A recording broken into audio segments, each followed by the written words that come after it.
Hiya, Ben here from Maths Centre for Excellence at City College Plymouth. Welcome to the College Woodland for today's episode of Is It Maths or Is It Magic?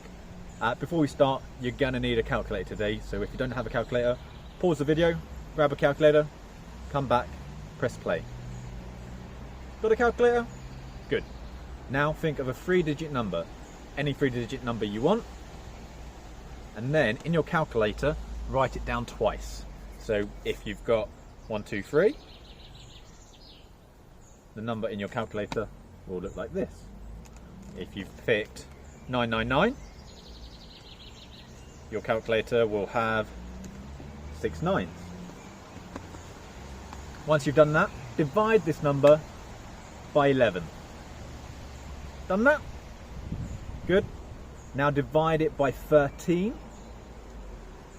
And once you've done that, divide it by your original 3-digit number. And your answer will be 7.